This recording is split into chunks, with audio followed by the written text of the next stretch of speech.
اہم خبر آپ کو دیں گے۔ سپریم کورٹ کراچی رجسٹری میں ایڈمنسٹریٹر مرتضی وہاب کی دوبارہ معافی کام آ گئی۔ عدالت نے مرتضی وہاب سے متعلق اپنا فیصلہ واپس لے لیا۔ سپریم کورٹ آف پاکستان نے اس سے قبل مرتضی وہاب کو ایڈمنسٹریٹر کراچی کے عہدے سے ہٹانے کا حکم دیا تھا۔ اہم ڈیولپمنٹ آپ سے شیئر کر رہے ہیں۔ سپریم کورٹ کراچی رجسٹری میں ایڈمنسٹریٹر کراچی مرتضی وہاب کی دوبارہ معافی کام آ گئی ہے۔ عدالت نے مرتضی وہاب سے متعلق اپنا فیصلہ واپس لے لیا ہے۔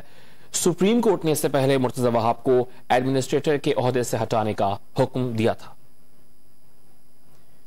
خبر سے متعلق مزید ڈیٹیلز آپ سے شیئر کر رہے ہیں۔ سپریم کورٹ کراچی رجسٹری میں مرتضی وہاب کی دوبارہ معافی کام آ گئی ہے۔ عدالت نے اپنا فیصلہ واپس لیا ہے، جبکہ اس سے قبل ہونے والی استماعت کے دوران مرتضی وہاب کو عدالت نے ایڈمنسٹریٹر کراچی کے عہدے سے ہٹانے کا حکم دیا تھا، اور اپنے ریمارکس میں وزیر اعلیٰ سندھ کو یہ ہدایت کی تھی کہ مرتضی وہاب کو عہدے سے ہٹایا جائے اور ایک غیر جانبدار اور اہل شخص کو اس عہدے پر تعینات کیا جائے۔